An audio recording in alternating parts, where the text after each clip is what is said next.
viejo mueble de madera que sostiene una consola analógica. A las 2:25 viene y se me acerca, se me para al lado y me dice: ¿llamaste? Un cajón trabado que ocultó durante años un libro amarillento. En la mitad de la sesión del primer tema, se saca los auriculares, se para, viene y me dice: ¿llamaste?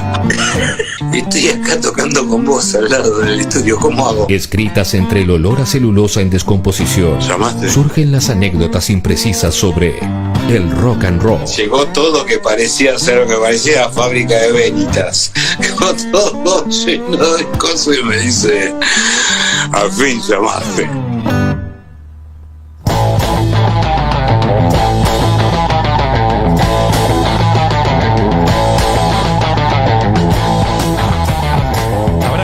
Haciendo y bien, amigos, se cumplen 50 años exactos prácticamente desde el momento, me atrevo a decir, en que el rock nacional encontró una división de caminos, donde la autopista, que hasta ese momento comandaban bandas como Los Gatos, Almendra, Manal, dijo: por acá hay otra senda, vamos a ir por acá. 50 años del primer disco de Papos Blues volumen 1. Lo vamos a ir picando, son 8 canciones nomás, 32 minutos. Incluye clásicos como El Viejo, El Hombre Suburbano. En segunda línea, Algo ha cambiado, esta canción que es la que abre el disco, y ¿A dónde está la libertad? Y después quedan un puñadito de canciones. Gris y Amarillo, Hansen, temazo, que en la versión original del disco salió al revés. Hansen era Gris y Amarillo y Gris y Amarillo era Hansen, después fue corregido tiempo después. ¿Le valdrá eso? ¿Quién sabe? Sí. Adiós Willy, que es casi un intermezzo, y Especies, que es quizás el tema más pesado de todo el disco, y en el que canta Davis. Si te digo Davis, probablemente no te esté diciendo nada, si no estás muy al tanto de la historia del disco, pero Davis es ni más ni menos que David Lebón. Mira. Que un año y pico antes de que el disco saliera editado, había llegado desde Nueva York. Él estaba viviendo allá. En 1969 llega a Buenos Aires, y como estaba en el palo de la música, empieza a rodearse de la crema musical que había acá. Intenta meterse, se hace amigo de Rinaldo Raffanelli, vivía con él. Rinaldo Raffanelli, bajista de Sui Generis, Color Humano y demás grupos legendarios, y quería entrar en el mundillo, pero medio que el mundillo de la música acá lo desdeñaba, lo bardeaba, porque primero tenía facha, tenía el pelo largo, lacio, medio rubión, mucha facha, y todavía hablaba con un acento medio extranjero, porque hacía 9 años que estaba viviendo en Estados Unidos. Entonces el castellano se había transmutado un poco. De hecho, él mismo pronunciaba su nombre como David, y el bardeo y la gastada del momento lo convirtió en Davis. Y empieza a ir a un boliche que estaba de moda en ese momento, que se llamaba La Manzana. La Manzana era un boliche que había puesto Billy Bond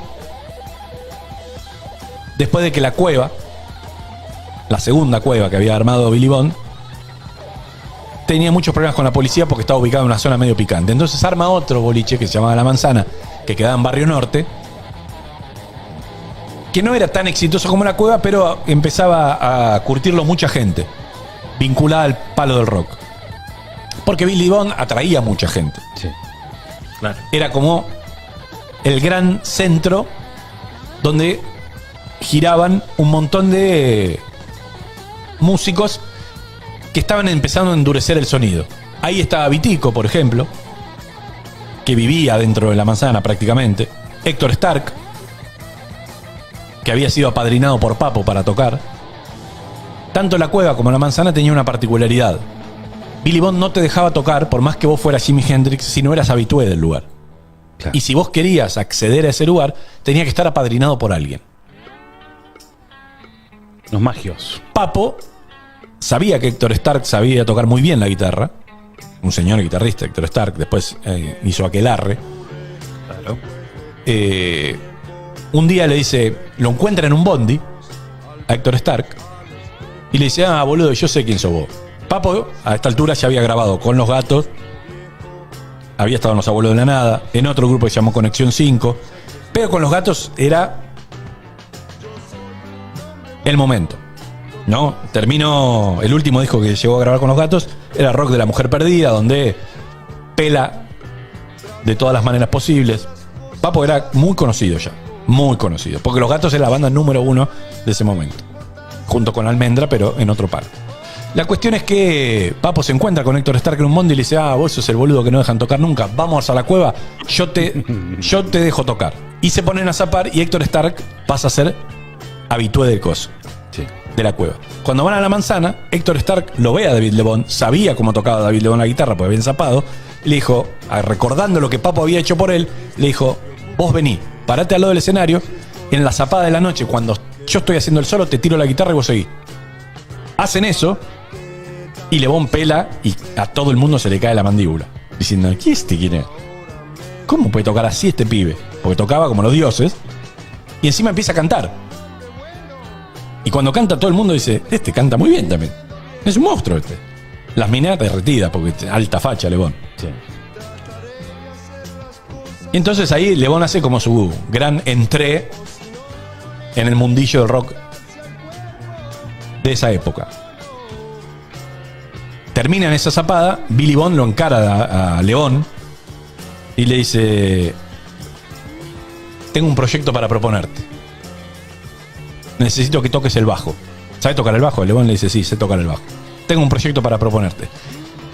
En ese momento, Rinaldo Raffanelli ya le había presentado a Papo a Lebón.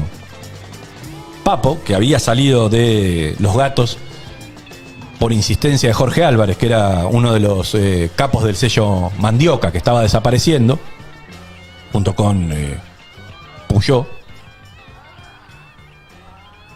ve en Papo una figura. Y lo empieza a tentar para sacarlo de Los Gatos. Lo empieza a tentar. Y Papo empieza a darse cuenta que tenía pasta para ir, pero no se animaba a irse de Los Gatos porque Los Gatos era una banda grosa. Sí. Que tocaba mucho y donde Papo estaba haciendo plata y estaba juntando fama. ¿Por qué le importaba a Papo ser famoso? A los 15 años, 5 años antes de esto, un día en la casa de Papo se juntan el padre del Carpo, la madre del Carpo y Papo. Y el padre le dice, ¿así que vos querés ser músico? No. Yo quiero tocar rock, le dice Papo. ¿Y qué necesitas?, le dice el padre. Una guitarra y un amplificador. Fenómeno, le dice el padre. Si a los 20 años vos no sos un músico famoso, te vas a estudiar contabilidad como quiere tu madre. Hecho. Y se dan la mano. Como está contado en el libro de Sergio Marchi, El hombre suburbano. A los 15 años. En este momento, Papo, a los 20 años, saliendo de Los Gatos, ya era famoso. Había cumplido con el pacto. Y el padre vio que ya no había marcha atrás, que contabilidad nunca iba a estudiar en la puta vida. Esa es la verdad. Cuestión que en el armado de todo esto, piensen que el mundo del rock primero era más chico de lo que es hoy y que todos se conocían con todos zapaban con todos. De hecho, Papo y Spinetta zaparon muchísimo. Spinetta en algún momento fantaseó él con ser el bajista del Carpo, porque Spinetta también estaba desarmando grupos y demás. Billy Bond tocaba con Papo, Papo tocaba con La Pesada. Billy Bond, su proyecto de La Pesada era que fuera un gran conglomerado de músicos rotativo que fueran armando y grabando y tocando, que en definitiva más o menos, más allá que de la formación que tocaba en vivo, era más o menos estable, digamos. En los discos había muchísimos invitados. Sí. Entonces todos se conocían con todos. Papo conoce a Black Amaya y le faltaba un bajista.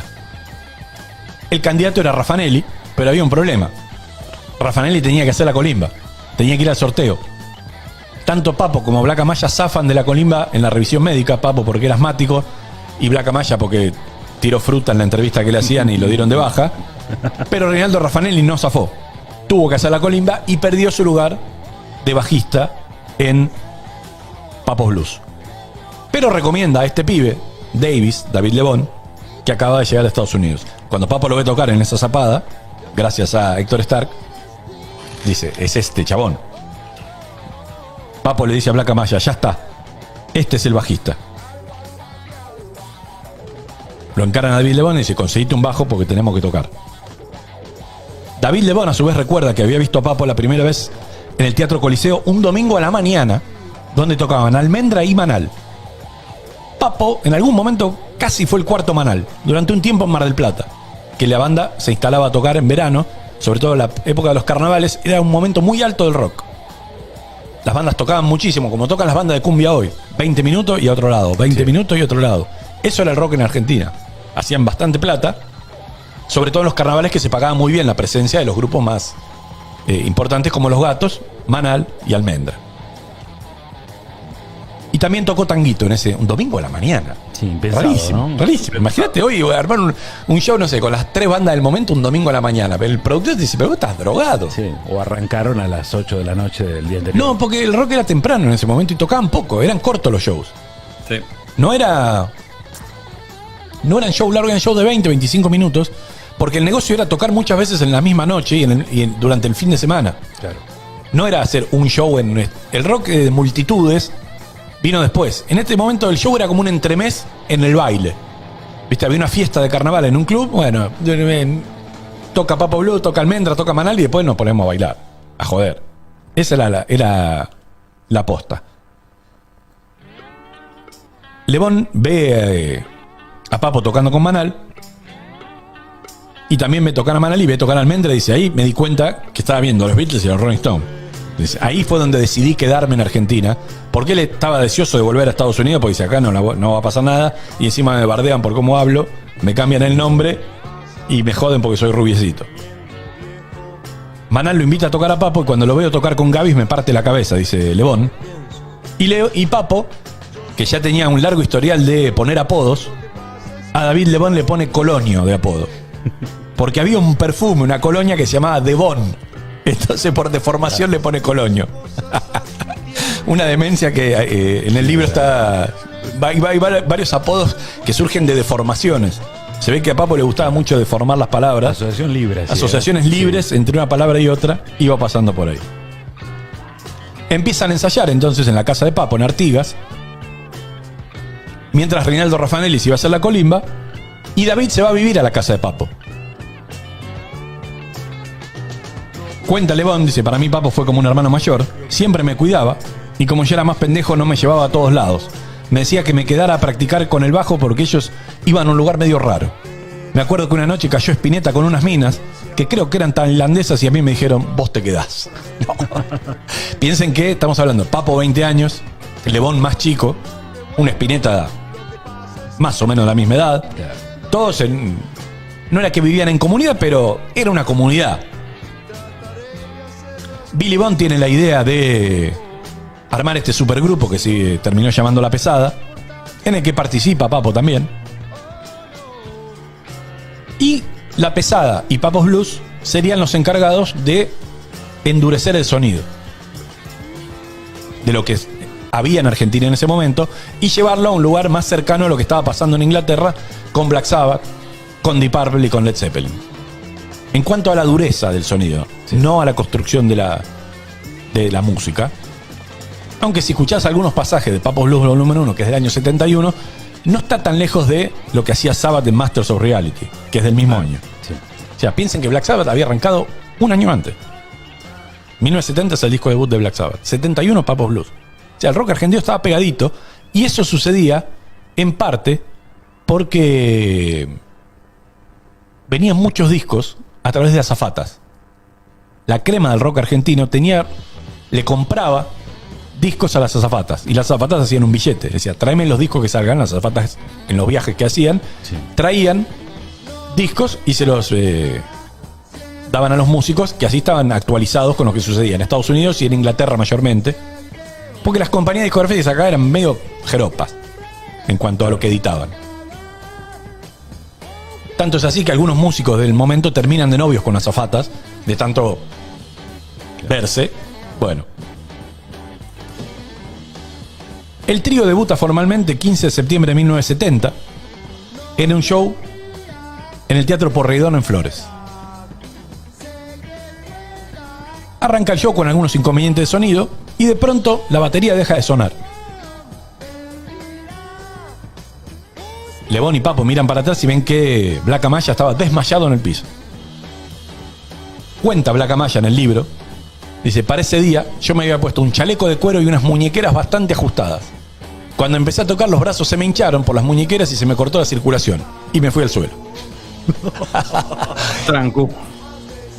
20 minutos después, ya sin el chaleco y sin las muñequeras, Black Amaya regresa a su lugar y termina el show debut.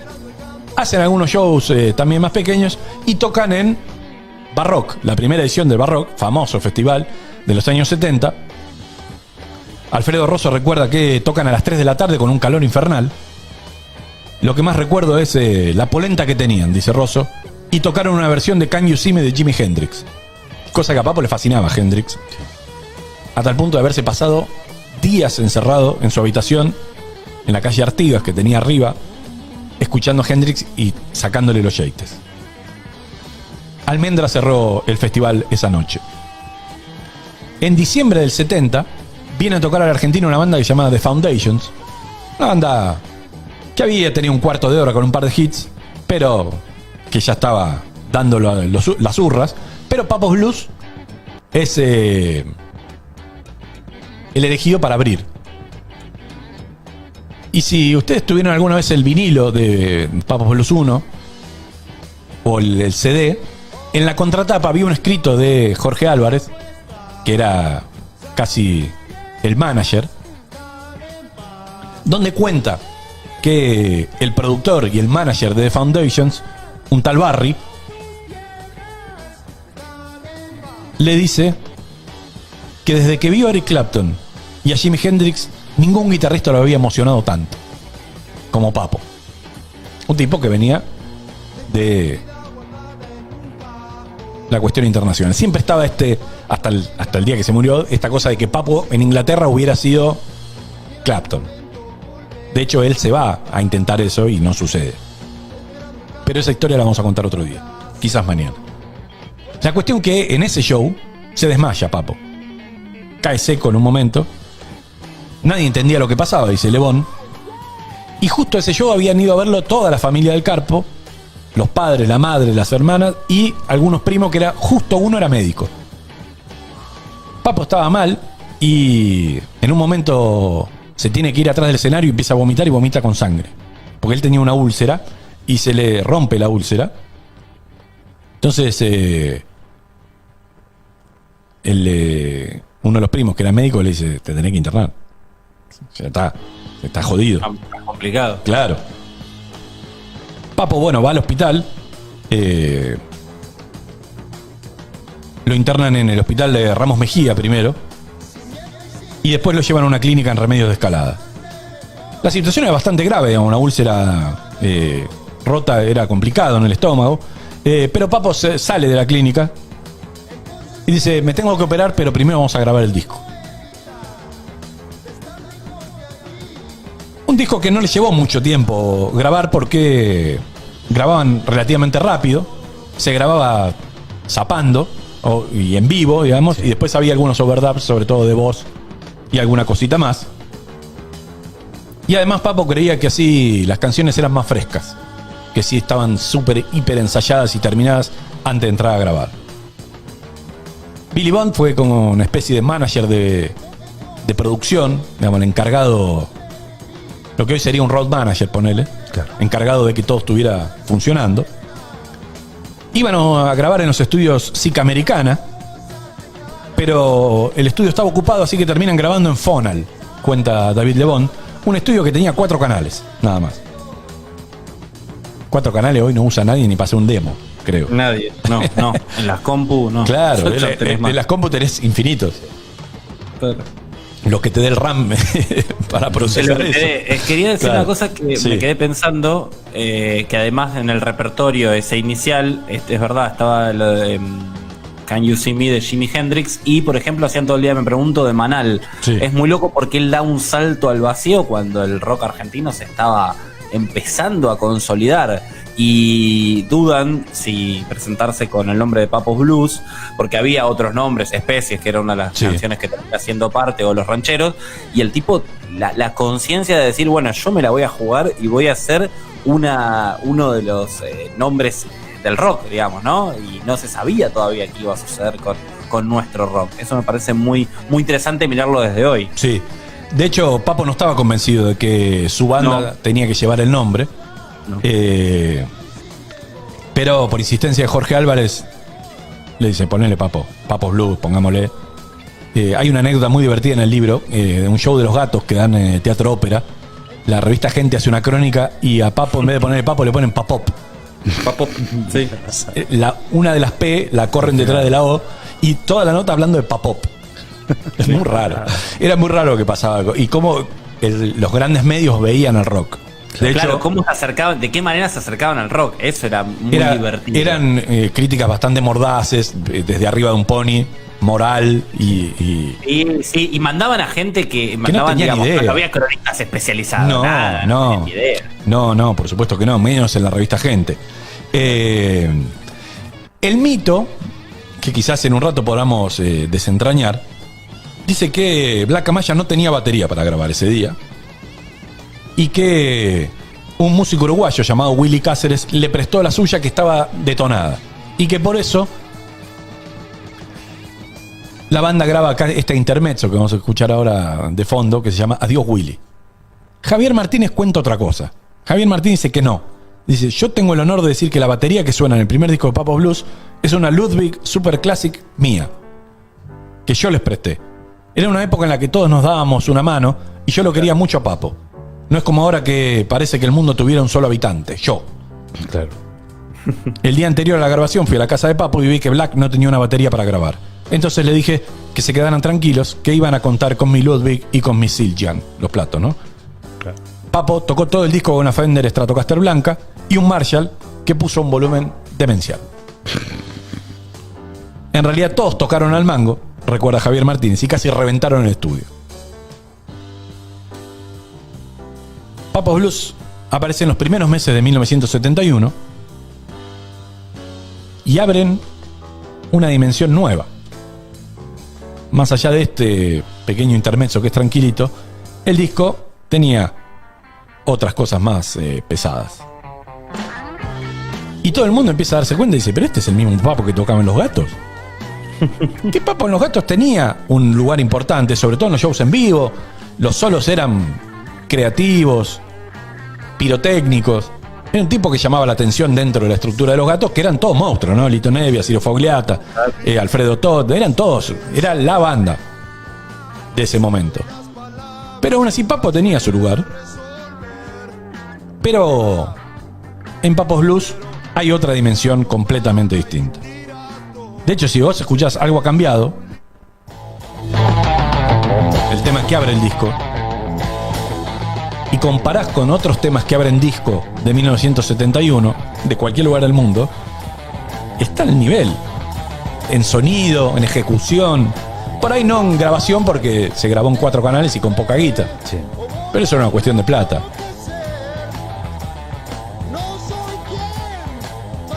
Esta canción y otra que vamos a escuchar después le abren la puerta al rock duro en Argentina. Esto es el camino que después inicia Riff, si querés, B8 más adelante y la historia que ya conocemos. Piensen que, no sé, estábamos todavía a 9 años de que existiera Motorhead. Y no es tan distinto el sonido a los primeros Motorhead. Motorhead es un poco más rápido, pero 9 años antes. Y también lo que empieza a llamar un poco es, son las letras del Carpo. Claro.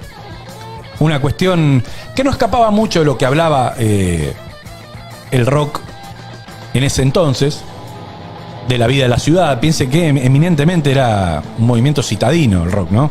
De la ciudad de Buenos Aires y aledaños, barrios cercanos, y de la problemática del laburante. Pero a Papo también había algo que lo obsesionaba, que era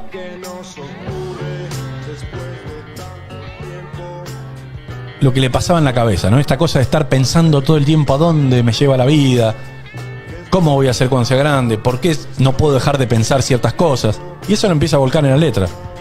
En varias letras de este disco menciona cosas que pensaba, al asunto del pensamiento, ¿no? Estar rumiando todo el tiempo.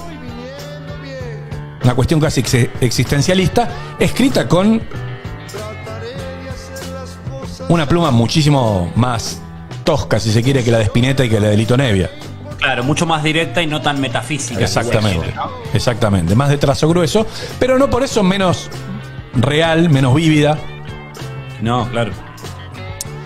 Y él escribe esta canción, El Viejo, tiene 20 años. Temazo. Es un temazo. Temazo. Introduce también el uso del slide, que ya lo había utilizado en algún tema de Los Gatos, pero no era tan común acá. Claro. Pero es un pibe de 20 años preguntándose por qué está convirtiéndose en viejo. Digo, digamos, ¿cómo va a ser su vejez? Cuando vos tenés 20 años y te estás fundando, Sos inmortal, a los 20 sos inmortal, no te preguntás por la muerte, ¿no? Claro, pero sos inmortal, venís de la banda número 1 de la Argentina, sos famoso, tenés minas, tenés guita. No mucha, pero tenían guita porque además el padre lo mantenía. Ya le había dicho que lo iba a mantener el chiste.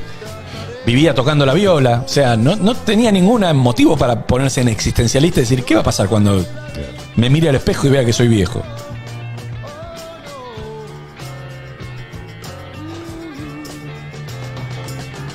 El hombre suburbano es el otro tema más reconocible de este disco, el que se termina convirtiendo en un clásico.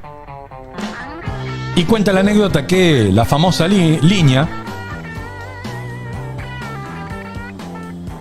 de Un hombre sin historia, sin tiempo y sin memoria, Papo se la chorea a Pipo Lernud en una canción de Los Abuelos de la Nada que se llamaba Pipo la Serpiente. Incluía la frase: las cosas que yo veo son cosas sin historia, sin tiempo, sin memoria. Son cosas nada más. Papo la toma, tiempo después se lo reconoció a Pipo Lernud, sin ningún empacho.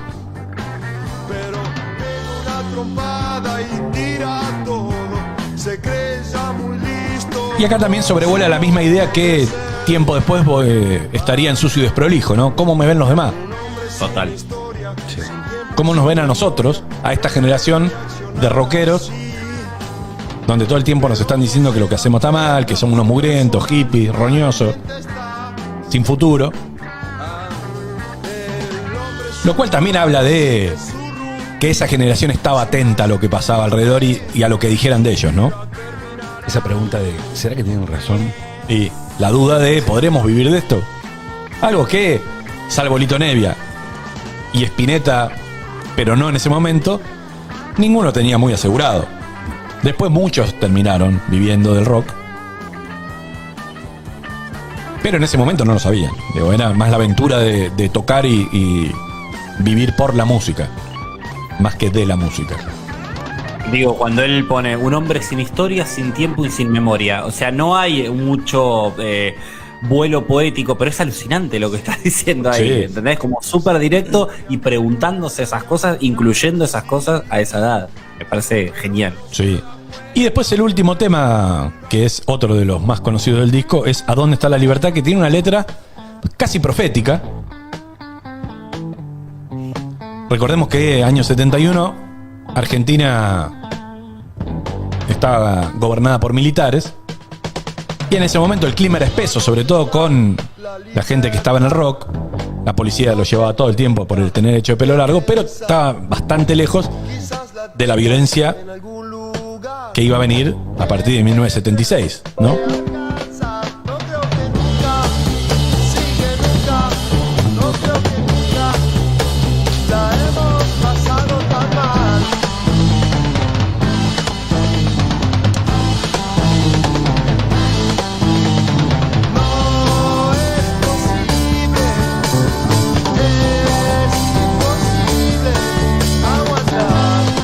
también la letra habla de esas juventudes revolucionarias que se empezaban a armar y que encontraban en una ametralladora la manera de cambiar la historia, cosa que 5, 6, 7 años después terminaría en catástrofe, ¿no?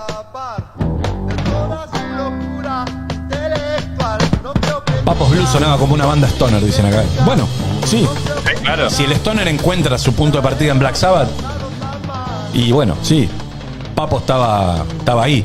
Sin saberlo, digo, sin proponérselo. Sonaba como él quería tocar, y tenía dos monstruos atrás, como Black Amaya y como David Lebón. Bueno, hablando de esto, de cómo abreva lo Stoner, esta canción que cierra el disco, 8 minutos 42, lo cual Sí. es muy significativo para la época. Para en la un época. disco corto. Sí. En un disco de 8 canciones, recordemos que era la época del vinilo. Pero sí, era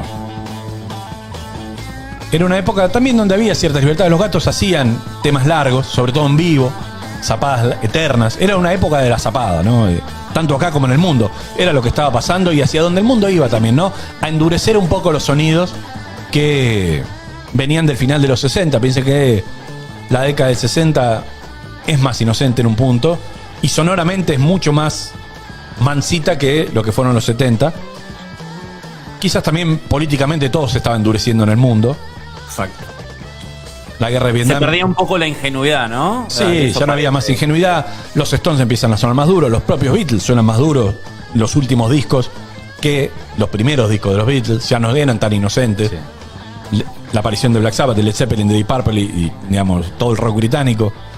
La propia guerra de Vietnam, que demuestra que el mundo era un lugar completamente hostil y miserable y horrible. También endurece la música en Estados Unidos. La primavera hippie se termina. Pero acá estaban pasando estas cosas.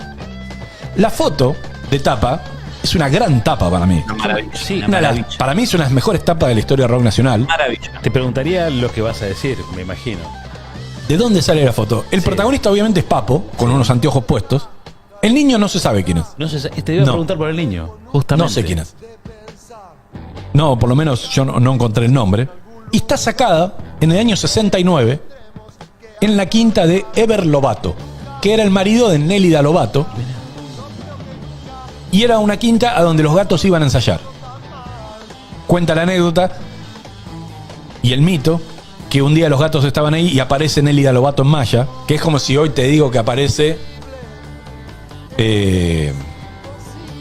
la chica del clima, que se me fue el nombre ahora. Sol Pérez. Sol Pérez, en malla. O sea, los pibes se tiraban en palomita a la pileta.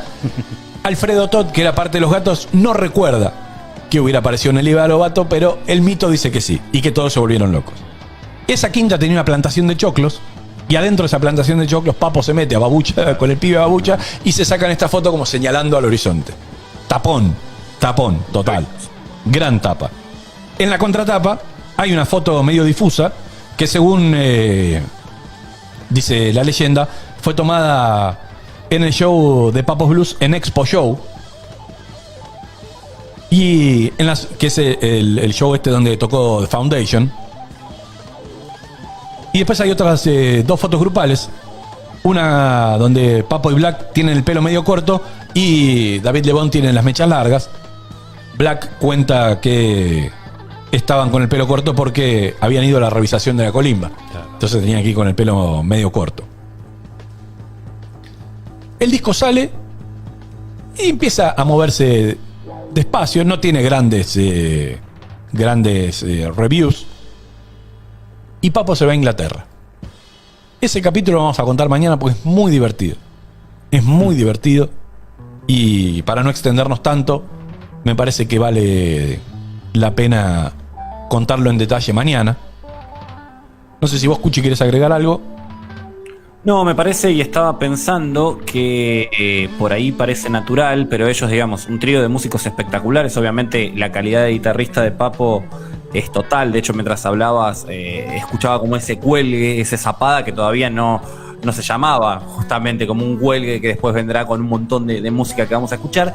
Y la voz de él no se sentía totalmente tranquilo o no tenía gran confianza en su voz, pero a pesar de lo elemental que puede sonar, me parece que después él transita una carrera donde también pela una buena voz, o en realidad le queda cómoda para la música que hace. Sí, todo eso sí. se transpira, ¿no? En este primer disco. Sí. Insisto con este salto que él da, que me parece notable a la hora de decir, che, abandono Los Gatos y hago la mía. De hecho, él no se animaba a irse de Los Gatos, y el propio Lito Nevia es el que lo encara y le dice, loco, ¿vos te querés ir a hacer tu proyecto? Andá, no hay ningún problema. Nosotros vamos a seguir igual, pero hacelo. Lito Nevia Sí, le sí, reconoce, no, dice, seguir, está sí. todo bien, si alguien se quiere ir del grupo, que salga y que haga la suya. Y es el que le termina dando el empujón final, porque Jorge Álvarez era aparentemente el que le venía comiendo la bocha, porque también necesitaba un proyecto para su propio proyecto discográfico. Jorge Álvarez, el que tenía junto con Billy Bond. Según sí. transcribe, Lito le dice, ¿qué te anda pasando, papo? ¿Querés dejar el grupo? Y algo así le dice, porque como bastante tímido frente a lo que eran unos próceres, ¿no? Y ahí Nevia le dice, dale, hacela ahora. Y además, porque era como irse, no sé, del grupo más exitoso del momento. Claro. Era dejar un lugar donde él estaba cumpliendo con la promesa que le había hecho al padre, ser famoso y vivir de la música. Y Los Gatos le daba eso, y él estaba teniendo cada vez más lugar en los discos, de hecho, en las canciones. De hecho, en el rock de La Mujer Perdida es como el momento de Papo dentro de Los Gatos, donde puede pelar unos solos que demostrarían por qué después tenían que cortarse solo.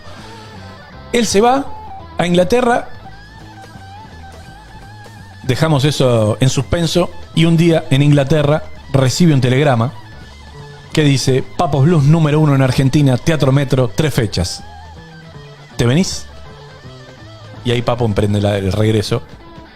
Pero esa historia la vamos a contar mañana. Si les parece, vamos a escuchar 2 canciones. No vamos a escuchar las más conocidas. Vamos a escuchar una que se llama Hansen, que es para mí la demostración cabal de lo que era capaz Papo de hacer, de lo que vino después. Es como el origen de todo, del rock más pesado de Argentina. Y después vamos a escuchar Especies, que es otra canción bastante pesada y que canta David Lebón. David Lebón, que ya en este disco había demostrado que era un animal. Después salió una carrera impresionante. Impresionante. Así que, si les parece bien, vamos a compartir estas 2 canciones, recordando la historia de Volumen 1 de Papos Blues a 50 años. Acá el Gallo, Rodrigo y Cuchi te saludan. ¿Todo bien?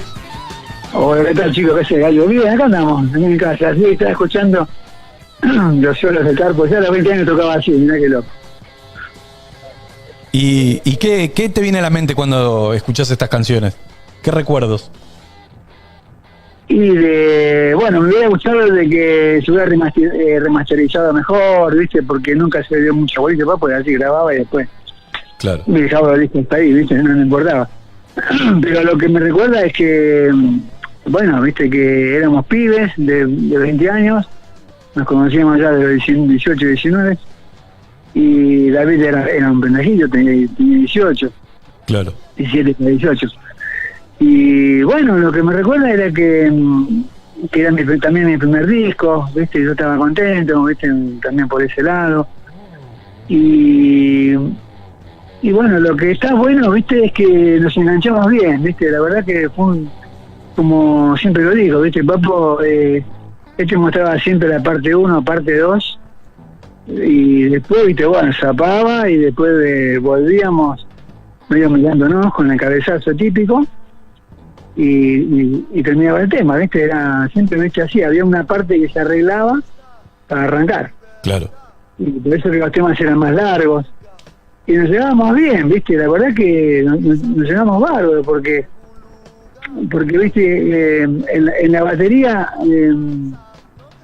es decir, hay bateristas, no sé ahora cómo será, ¿viste? Por mucho sample y demás. Pero hay bateristas que siguen al bajista y bateristas que siguen al guitarrista. En el caso mío siempre seguí a los guitarristas. Claro. ¿Viste? Cuando me engancho en los solos, y lo voy siguiendo, ¿viste? Y eso era lo que nos unía a nosotros con el Carpo, porque él improvisaba mucho. Y bueno, ¿no? Y la pasamos bárbaro. Ese disco se grabó en 2 días, 2 o 3 días, según Billy también, que estaba por ahí, y bueno, decía. Claro. Sí, creo que en 2 de tarde hasta la noche tarde, 3 veces fuimos al estudio. Y me acuerdo de que, bueno, que la producción daba para una pizza. Para cervezas. El catering era una... Cerveza Quilmes Cristal. Claro. Que las traía Jorge Álvarez, que las traía, pobrecito, divino. Jorge y Billy estaban siempre ahí. Y bueno, y lo que recuerdo, creo que le va a interesar a ustedes. A ver. En ese primer disco, Papo nunca había grabado voz, y Papo era muy tímido, aunque le parezca mentira a mucha gente, muy tímido era. Era muy divertido, pero no sé, eran tímidos porque por ahí te salía con un personaje y te cagabas de risa, o con una locura, pero era muy solidario, un pibe que, viste, y se rompía el coche te arreglaba, se rompía la batería te arreglaba. Claro. La plata la repartíamos iguales, viste, veníamos de los shows con Papo Blues y teníamos el bombo, tirábamos ahí en el living de la casa y tiraba los fajos, viste, de haber tocado 3 shows. Este para vos, este para mí, este para vos, este para mí, viste, bueno. Y repartíamos así, éramos muy unidos, viste, en ese sentido. Y bueno, entonces cuando él tiene que poner la voz en los primeros temas, agarró todos los separadores, viste, que en el estudio de grabación, Sí. viste, que son unos biombos. Sí. Entonces los puso frente a la pecera, al vidrio de la pecera, viste. Claro. Para que nadie lo viera, digamos. Para que nadie lo viera, viste. Él era así, era muy tímido. Entonces agarró, tapó todo el vidrio, se puso los auriculares y empezó a poner las voces, ¿sabes? Y o sea, qué más ganas que no había ni un fotógrafo, nada que sacara fotos. Claro. Era todo, recién empezaba todo, ¿viste? Porque el disco salió por Music Hall, pero, ¿viste? Mira, como que no lo veían como un comercio, quizás también, por eso que no. Era nuevo, música nueva, nos vestíamos distintos, los pelos, todo. Me digo que era esto, después de esto no se vende, ¿viste? Una cosa así. Adán pensaba así, ¿viste? Porque nadie nos sacó una foto, ¿no? La foto que está de contratapa para sacar en el baño de un boliche de la manzana, que era de Billy Bond. ¿Viste? Que está David Lebón y yo. Claro, sí. Y después una foto que está medio borrada, ¿viste? Que es que Papo está con una Stratocaster blanca y estamos saludando a la gente en la rural. Claro. Tocamos antes de Foundation, tocamos nosotros. Claro. ¿En ese show, Papo, que se desmaya? ¿Por la úlcera? No, en ese show, viste, se empezó a sentir mal. Claro. Empezó a sentir mal y le salía sangre por la boca, viste, nos asustamos, viste. Y era que se había reventado, no sé, una úlcera que tenía en el estómago, porque... Claro. Bueno, y ahí, viste, tuvimos que parar y bueno, tuvimos que irnos. Pero él tenía, viste, problemas también así, viste, de úlcera, lo operaron también, viste, la madre lo recuidaba, viste, que siempre lo cargamos, ¿viste? Sí. La madre dio el tecito, la durazno, jugo de naranja, y la llegamos, los que estábamos en la pieza durmiendo con él, la llegamos también, viste. Claro.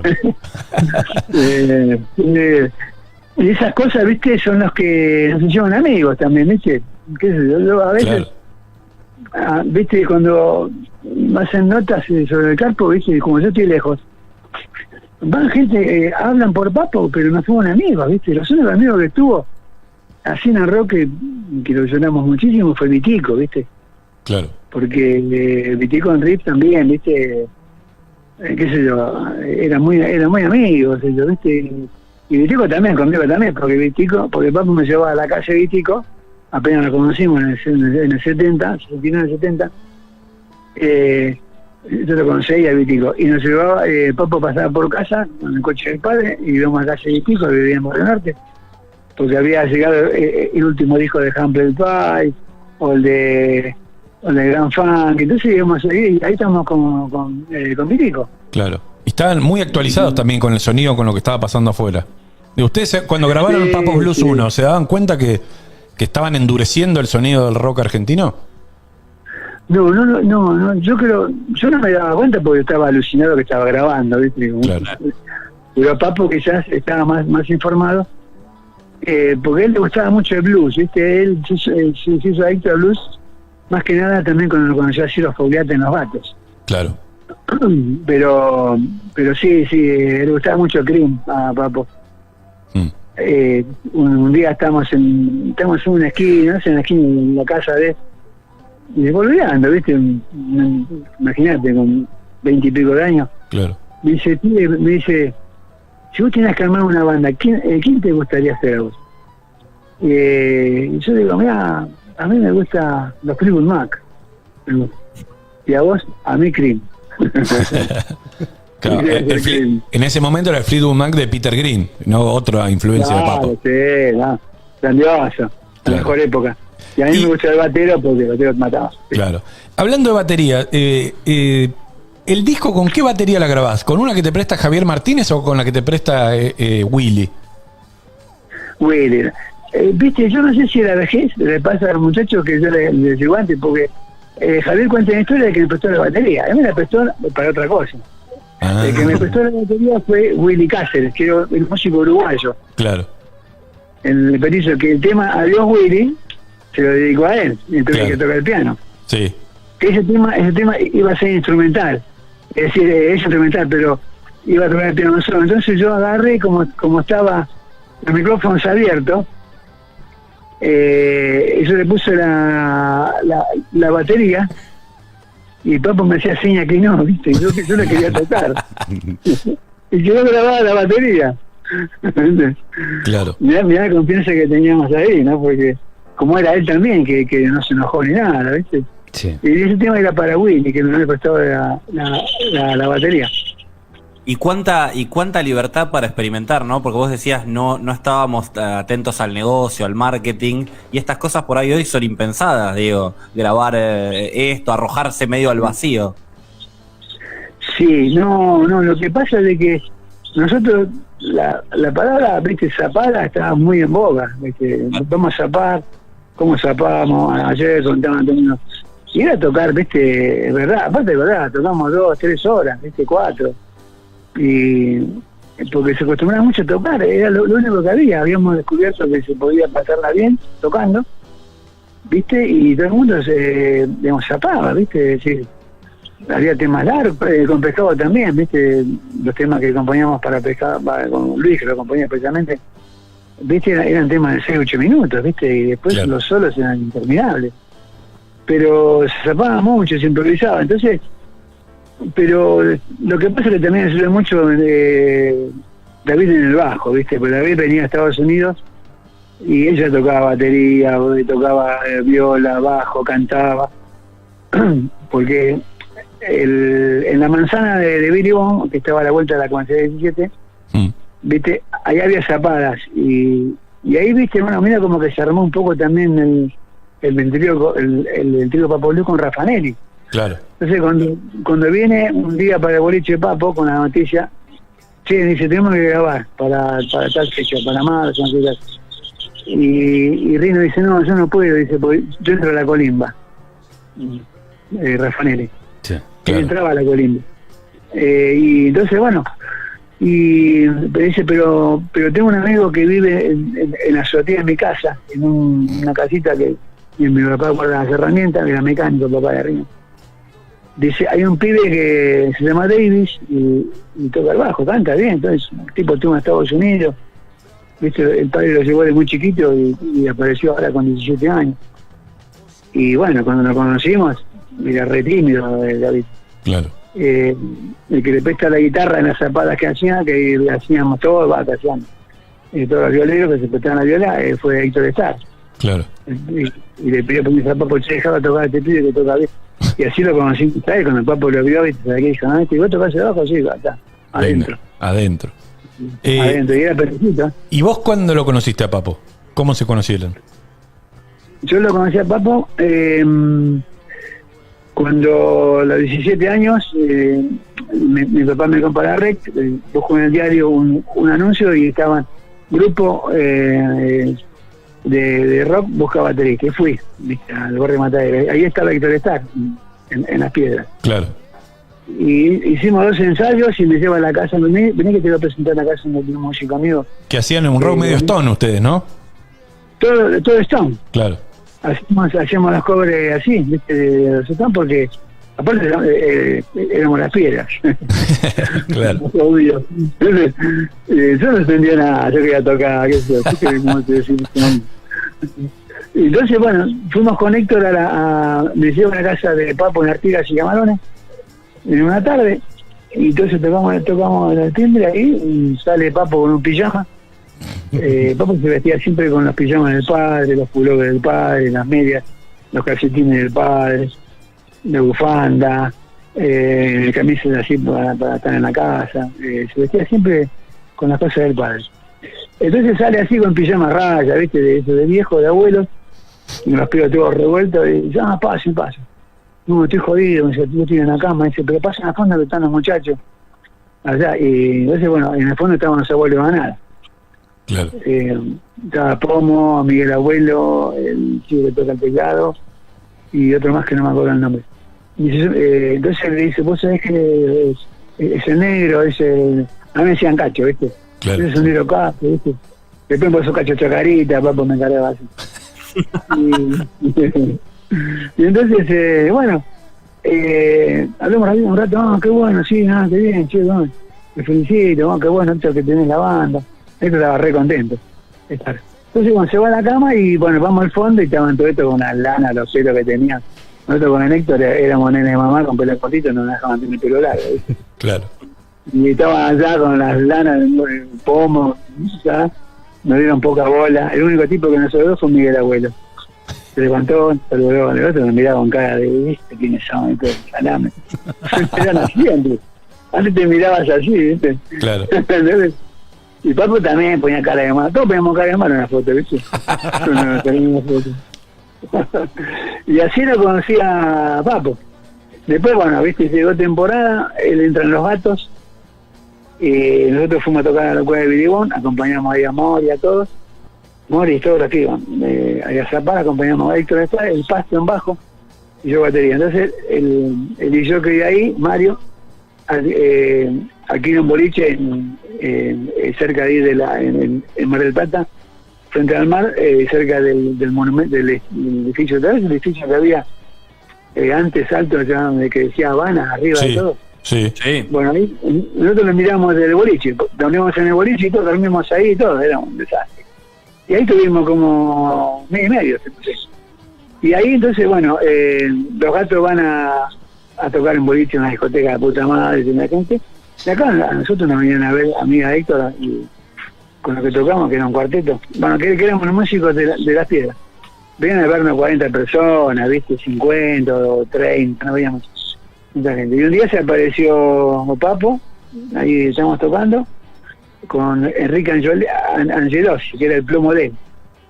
Que es el nombre que usa Papo cuando hizo la novela.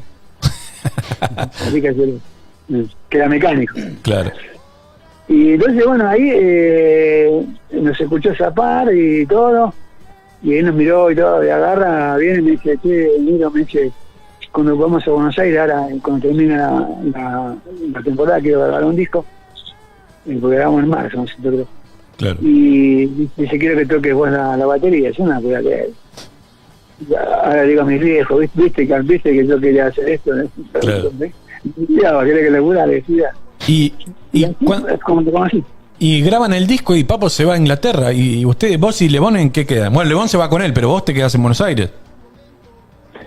Yo me quedo en Buenos Aires. Creo que Papo se va solo. Papo se va solo a Londres. A Londres, pero se va a España con Lebón. Y después de ahí va a Londres. Claro. Yo no sé lo que hizo Lebón.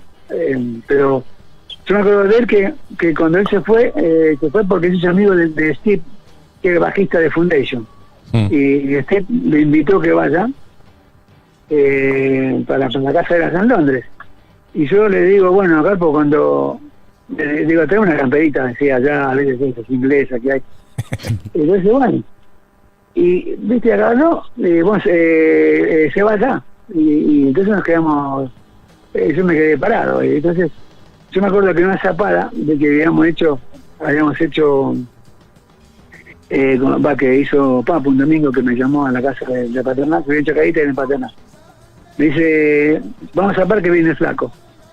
Y entonces el flaco vino y un descuido que se va, viste, siempre lo cuento, esto se va de la heladera para tomar, Luisito me da el teléfono, que lo llame cuando esté desocupado, porque ustedes sacaron el disco, yo lo escuché, me gustó. Entonces, bueno, cuando se va Papo, se va a Londres, ¿viste? Entonces digo, Papo, bueno, digo, mirá cómo estaba yo, cómo hablamos nosotros. Digo, te vas a Londres cuando tenemos una campera, le digo. Una campera que es usada. Y me trajo la campera usada, que tengo las fotos, que estamos en el metro con David Lebón y Papo, ¿viste? Que dice Papo Lu en el cine Teatro Metro. Claro, sí, sí. Que estamos de vereda los tres. El flyer. Y me trajo la campera. El flyer. Y entonces, bueno, en ese interín, ¿viste? Bueno, cuando él se va, yo voy a casa del flaco y se fundó el pescado. Claro. Y llegás a presentás el disco con Papo y con David, pero después dejás, antes de Papo Blues 2. Claro, porque Papo era así, Papo iba y venía. Claro. Un día fui, viste, para el ensayo, viste, escucho que estaban tocando. Y digo, ¿qué está tocando? Batería, que era bueno, el baterista era bueno, el bajista también era bueno, claro, estaba practicando para el segundo disco, viste. Claro. Y no le avisaba nada, y estaba con unos músicos de Entre Ríos. Y yo le golpeé la puerta, porque yo vivía cerca, entonces golpeé la puerta y no me abría. Ya la abrí, loco, digo. Entonces, entre abre la puerta, me mira y me dice, sí, negro, ¿qué haces? ¿Qué loco? ¿Qué están tocando? Están ahí. No, pero lo que pasa es que estamos con unos pibes, no me dejaba pasar, ¿viste? Y vos eras el baterista de la banda, en teoría. Claro, después pasé, ¿viste? Y bueno, los pibes se me iban a matar, ¿viste? Me vieron a mí. Hay una foto que es un bajón, que la pibes están con la cabeza agacha. y Papo también, yo miro la cámara. Bueno, yo agarré me fui, no, pero sigan ustedes. Entonces ahí creo que le jodí el ensayo y se quedó con Tetrick. Claro. Le puso Tetrick al bajista del segundo disco. Claro. ¿Viste? Y después, bueno, ahí ¿qué pasó? Que Papo graba el segundo disco y toca la batería Luis Gambolín, un baterazo de la puta madre, que se fue enseguida, grabó el disco y se fue y lo clavó a Papo, ¿viste? Entonces, claro, lo clavó a Papo con medio disco, entonces tuve que ir yo para terminar el disco. Claro. El Papo 2. Pero era Papo, era así, siempre iba y venía. Era bastante, ¿viste? Era un loco divino. Y después siempre mantuviste relación a lo largo de los años. Sí. ¿Siempre fueron amigos o tuvieron algún momento de enemistad? Estuvimos enemistados cuando, por culpa de otro, ¿viste? De músico, no le dan nombre, ¿viste? Va a ser peor. Está bien, no hace falta. Pero sí, ¿lo estás grabando esto? Sí, o lo compaginas después. No, estamos en vivo, ¿eh? Estamos en vivo, bueno, no le dan nombre porque queda fulero, estamos hablando de Papo, no de otra música. Entonces, sí, no, estuvimos mal, cuando tocó B.B. King, los 5 días estaba tocando yo. Claro. Toqué lunes, martes y miércoles. Cuando fui el jueves, ¿viste? Me dicen los chicos, Juli, Ruth y el Pato Lucas, me dice, che, estaban tristes, che, ¿viste qué pasó? ¿Qué pasó que tenés que tocar? No, vino el manager y dijo de que vos no tocas más con nosotros. ¿Pero por qué? Porque, no sé, orden de Papo, que hubo lío con este guitarrista, ¿viste? Pero yo no, pero escuchame, el flaco me llamaba a mi casa, le digo, para que, porque el tipo que quería que le pagara 200 pesos más Papo, ¿viste? Y yo le decía a este guitarrista, habla con Papo. No, le voy a hacer juicio a Cordero del Rex. Me llamaban todo el día, señora de músico, me llamaba a él, digo, loco, pará, loco, que muy loco. Entonces Papo se enteró, ¿viste? Y cuando, fui a la puerta cuando me dijeron que me había echado los pibes, voy a la puerta a esperarlo, ¿viste? Papo. Claro. Entonces, hay en otra puerta que estaba en el hall del Rex. Y me pongo en la puerta y ahí viene él con la viola y de atrás venía este pibe que es un batero divino, el griego, Ricky el griego, un buen batero. Y lo veo y la carita de Enrique me miraba, y yo digo, Papo, ¿por qué no, no, déjame pasar? No, le digo, bueno, déjame pasar, no pasa. Entonces, pero decime por qué, y no me miraba a los ojos. Entonces le digo, ¿pero por qué? Me dice, ¿por qué siempre haces quilombo? Porque sé qué pasa, yo siempre era el portavoz de los músicos que querían que nos montara, Claro. y de los plomos. Porque me mandaban a mí, yo me conseguí, loco, una vuelta en la gira, pisa para todo y no, pará, no, vos no me decís, no queremos que me guillo, que te cargamos el equipo, ¿viste? Claro. Entonces, yo, bueno, yo le necesito para el frente de la casa, vivía en Bernal, yo le iba a Paternal. Y yo le decía a Papá que me pague el flete. Y yo era intermediario, ¿viste? ¿Te das cuenta? Claro, y quedabas en el medio. Claro, ¿viste? ¿Cómo es que me decía el de las camperas, el sindicalista? Bueno, había uno de esa época, en sindicalista, que no me acuerdo. Ubaldini, casi Sí. Ubaldini. Cuando nos regalaron camperas para Papo Luz, ¿viste? Nos regalaron camperas de, no sé de qué marca era, ¿viste? Lo usé hasta hace pocos años. Y cuando me la puse, te quedaría en Ubaldini a vos, ¿eh? Sí. Claro. Pero sí, estuvimos peleados. Le hice juicio, fue el sindicato de músicos, le hice juicio. Y lo defendía el manager, Julito Cernura, que no está más. Y él era abogado, Julito, el manager de. Y después me dijo, ¿por qué no? Bueno, después en la base tuvimos como 2 meses, me perdí 2 giras, me perdí baile, todo por este flaco, ¿viste? Claro. Y entonces Julio me dice, arregla con él, ¿eh? El Tano no te va a pagar, me dice, porque no es mucho guito. Pero arregla con él, vuelve, ¿viste? Sí, tenés razón. Entonces el primer día estuvimos medio con cara de perro, nos miramos, ¿viste? Después fue muy lindo porque con Papo, yo siempre digo, ¿viste? Tuvimos la experiencia más linda que tuve yo, que gracias a Dios se me repitió también con el flaco. Éramos amigos en los 20 años y después de 40 años nos juntamos otra vez, eso fue hermoso. Claro. Eso Fue lo más lindo. Y nada, mucho con Papo hablamos unas giras, viste, que tenía un hermano fallecido antes de él, que hablaba con él, y yo charlaba con él, viste, mucho me contaba cosas, yo me contaba cosas mías, hablamos, y otros 3 músicos se iban de joven, nosotros nos quedamos en un hotel mirando la tele, me enganché que había boxeo, porque a mí me gusta el boxeo, Claro. que el flaco decía que me gustaba el circo romano. No, y además era bueno que te pudiste amigar antes de que Papo muriera, ¿no? Porque si no hubiera sido completamente distinta la historia para vos. Sí, vos sabés que, y hablando del flaco, también flaquito, cuando murió Papo estaban peleados, ¿viste? Sí. Y un día hablé, viste, con él por teléfono, bueno, voy a tu casa y venite a casa, viste, cuando yo iba para allá, o cuando estaba acá también iba para la casa de él, aprovechaba a visitarlo. Y ese día fui para la casa de él y me dice, ¿sabés, negro? Porque estoy muy triste, lloré toda la noche cuando murió Papo, lloré toda la noche. ¿Por qué? Porque no me pude despedir de él, ¿no? Claro. Me dice, Pequito, me dicen, se me parte el alma. Y bueno, ellos dos eran muy amigos. Muy Claro, amigos, porque antes de que, visto de por ahí alguien que no conoce los orígenes o cómo fue el comienzo de la historia del rock nacional y viendo las carreras que hicieron cada uno no pensaría por ahí que Spinetta y Papo eran amigos, pero eran recontra pegados en ese momento, ¿no? sí, no, se querían.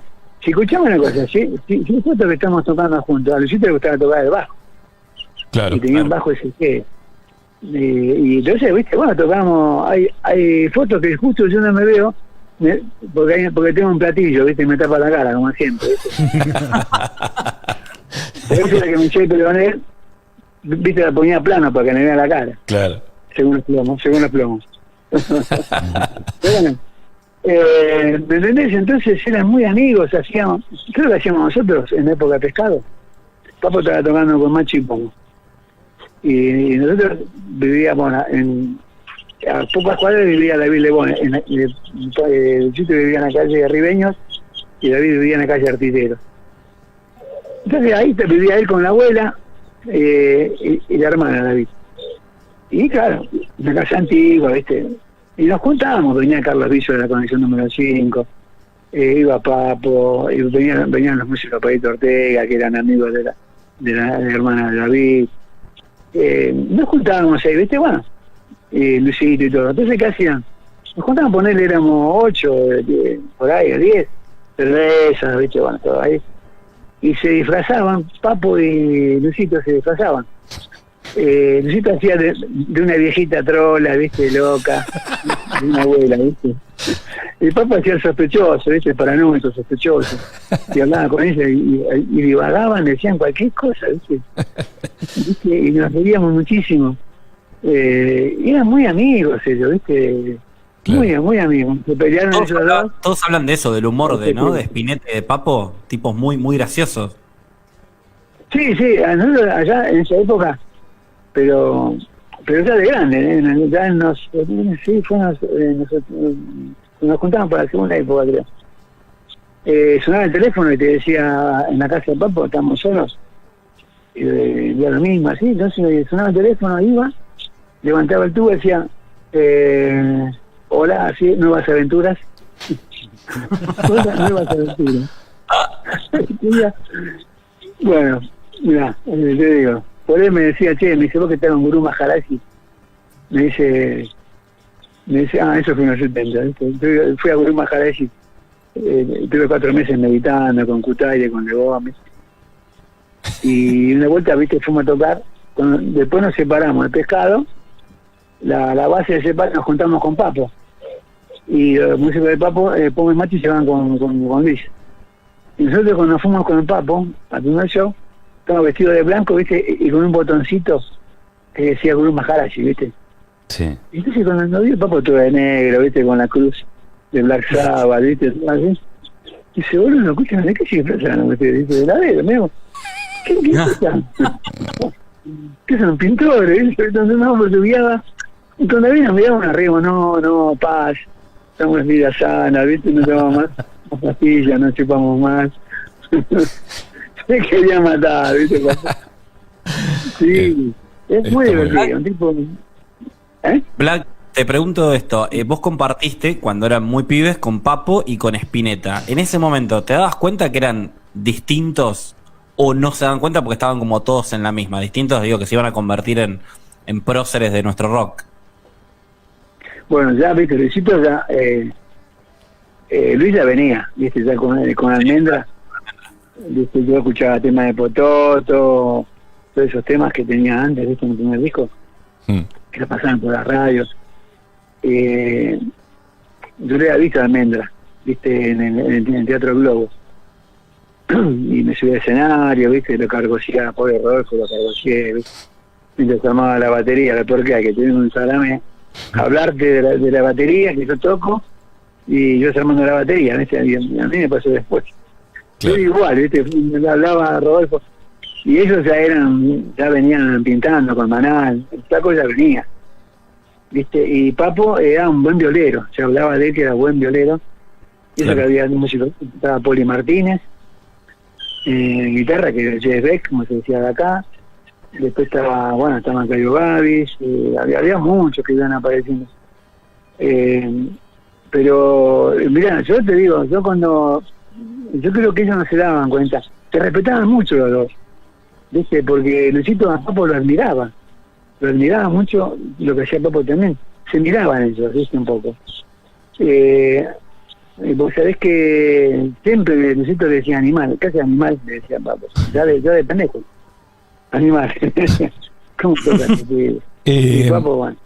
La anécdota esa... Sí. No, decime.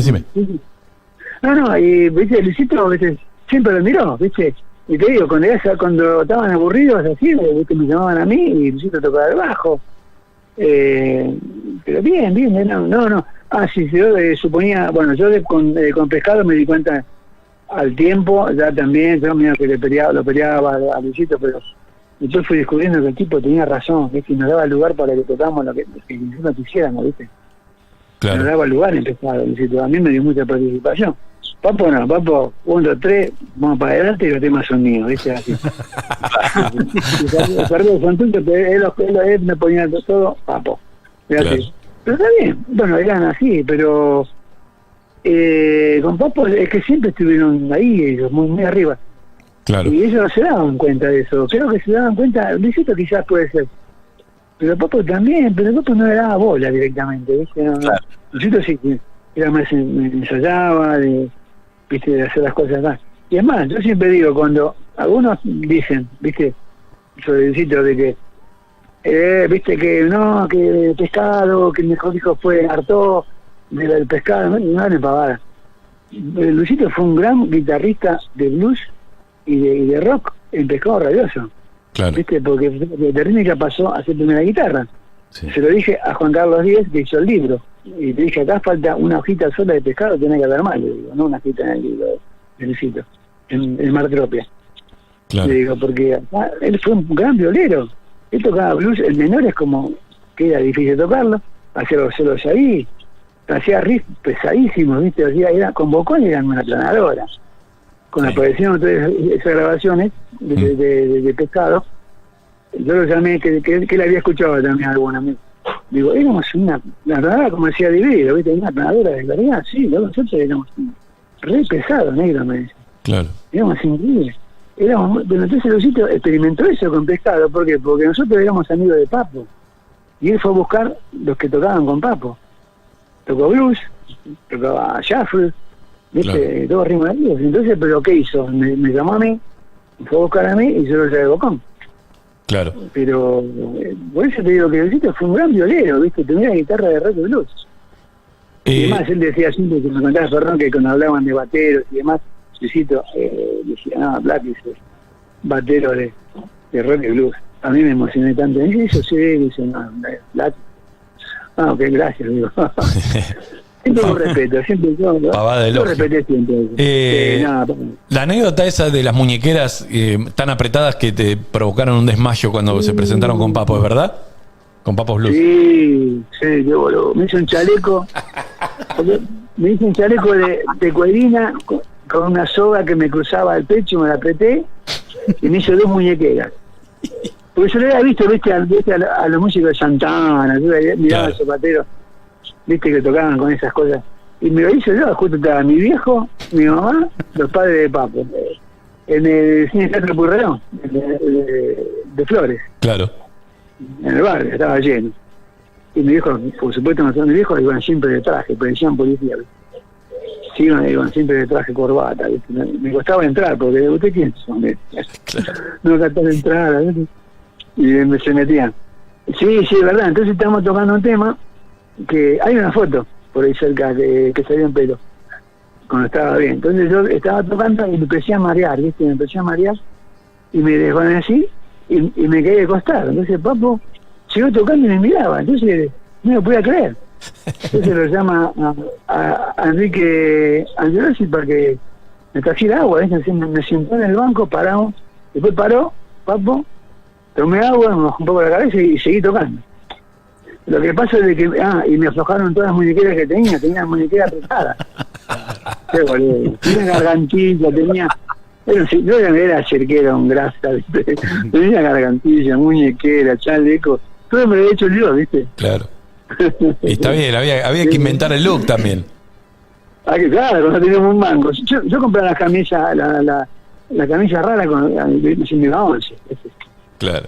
Y muchos, Bueno, el flaco se hizo un pantalón con una cortina, también, ¿viste? Con tela de cortina, con pescado. Que el sastre todavía vive, anda por ahí, San Manuelito Cáceres. Y siempre nos hizo pantalones a todos para que toquemos en un metro. Claro. Y a Bocón un terciopelo negro, yo me hice uno de lana, media escocesa, ¿sabes? Se me enganchó la botamanga en el coso, rompí todo el pantalón, un pedal del bombo.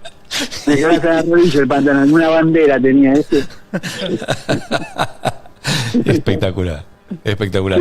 Sí. ¿Extrañás esa época o la viviste y pasó? No, los extraño a ellos a veces, sí. Claro. Y acá estoy en el campo, ya, viste, no sé si te saben que vivo acá, viste, estoy alejado, no tengo estancia, no tengo nada, es un lote grande como una casa y muchos árboles, una zona, estoy a 20 cuadras del pueblo. Claro, en San Luis estás, ¿no? En Concanán, San Luis, Sí. un pueblito de 8.000 habitantes. Cerca de Merlo, que todos van a Merlo, pasan por la puerta de Concanán y entran al pueblo. Claro. Algunos vienen acá que cargan nafta y vienen, che, acá vive Blas, y me lo mandan para mi casa y una foto, sí, dale. Pero no, yo lo que me acuerdo a veces de ellos, ¿viste? Porque me gustaría saber cosas las que están pasando con ellos, ¿viste? Hablar con ellos. Eso extraño a ellos. No, yo la aproveché, pero con ellos sí, a Papo le gustaba el campo, de Chito quise quedar acá y se fue antes. Pero me gustaría charlar de política, me gustaría hablar de historias. Con Luis también, ¿viste? Luis conmigo era muy confidente cuando éramos grandes. Se embuchaba todo conmigo, iba a verlo y vos sabés que fulano, eso es, te encarás. Este boludo, ¿viste? Está tocando cumbia en vez de tocar rock, ¿viste? Y se enojaba, ¿viste, Luis? Claro. Y me contaba todo, ¿viste? Sí, yo también. Las cosas que grabás las mostraba, ¿te gusta? Mira lo que hice. Dale, negro, sí, bien. Después se va, me aconsejaba, la prensa no te caliente, divino. Los extraño a ellos, ¿viste? Porque los pibes sí, ¿viste? Tengo gente amiga joven, pero querés hablar también con algunos de ellos, ¿viste? Claro. De la época. Claro. Eso la verdad que es extraño de saber. Black, gracias por el tiempo, la verdad que es fascinante, por lo menos a nosotros que nos gusta la historia del rock y de rock argentino, escucharla de primera mano es espectacular. Si tuvieras que elegir una canción de aquel primer disco de Papos Blues, ¿con cuál te quedas? Vos, por lo que tocaste, por lo que grabaste. Y viste, me gustaría Amarillo. Bueno, el rock and roll que lo toqué 1000 veces también, que el plano no lo toco más porque me mudé acá. ¿Cómo se llama? El hombre suburbano, viste, yo lo toqué millones de veces. Claro. El hombre suburbano, viste, vamos a tocar ese por todos lados. Claro. No, de ahí que me gustan todos. Uno que esté completito puede ser, viste, Hansen, porque vos sabés que Hansen y Luis Amarillo creo que se equivocaron, viste, poner el nombre a cada tema. Como, sí, claro, estaban al revés en la edición original. Sí. Claro, al revés. Me gustaría escuchar que se lo pone Hansen. Dale, ponemos Hansen, eso. ¿quién era? ¿Quién era? Hansen era un perro que Papo tenía. Hansen me ha puesto. En serio. No. Papo era la última que te hago. Era un gran colocador de apodos, ¿no? Totalmente. Se puso Pomo, puso Botafogo, puso Boff, creo que le puso Huff también a Huff. A mí quiso poner, viste, el Cacho Chagadita no fue. Después me quiso poner José. Pues vos tenés pinta de José, digo, nada, boludo, a mí no me le ponía nombre a todo, ¿viste? Espectacular. Y usaba, ¿viste? Y siempre Claro. le ponía nombre a todo, ¿viste? Sí, muy divertido, loco, era. Cuando estaba bien, es un mataba, chaval. Claro. Black, gracias por el tiempo, un abrazo grande y bueno, felicitaciones por haber sido parte de este disco inolvidable. Bueno, muchas gracias. Yo lo respeto mucho, lo quiero porque soy el primer disco. Gracias a ustedes por la onda, por la nota. Y les mando un saludo a todos, y a todos los que gustan del rock argentino, nacional, así como yo ahora mismo, es el rock de acá, como hay libros por ahí que dicen así. Pero bueno, les mando un abrazo enorme y bueno, ojalá que podamos tocar seguido, que podamos vernos, que Ojalá. sea pronto y que nos unamos todos. De una. Abrazo grande. Gracias. Chao, loco. Chau. Chao. Ahí estaba, Black Amaya, baterista legendario del rock argentino, Pescado Rabioso, Papos Blues y millones de discos más. Alucinante. Yo creo que podríamos estar un rato largo, ¿no? Sí, es que es espectacular, digo, la gente esto la vivieron toda, la vieron, o sea, no te la cuentan por tercera persona, estaban ahí. Sí. Y estaba rodeado de monstruos. ¿Sabes qué me ¿no? sorprende? Y él es un monstruo de la batería, escuchá lo que hace No, es bestial. en el disco este, es alucinante, es una locomotora y grabado en 4 canales. O sea, imagínate si hubiera tenido la mitad de la producción que tenía una banda internacional para grabar, porque te rompe la cabeza. Y además con la información, digo, de pasarse discos y hacerse en la zapada, que es todo un tema. Hoy Sí, vos tenés sí. acceso a un montón de información, tutoriales, profesores, lo que sea. Vos acá te ibas curtiendo en la zapada de 4 o 5 horas. Sí. Eso para mí también es alucinante. Sí. Que me impresionó una cosa. No es un detalle para mí menor. El hecho de la presencia de los padres de todos. Sí, Sí, bueno, claro. vos sabés Me que llamó la cuando atención. lees el libro, este libro que cuenta la historia de Papo, el de Sergio Marchi, y ves la historia de todos, cómo el rock argentino fue un fenómeno de clase media, ¿no? Total. De pibes que incluso por donde vivían, digamos, todos vivían en barrios de la ciudad, algunos un poco más lejos. Sí. Pero todos tenían un origen de clase media, ¿no? Que después,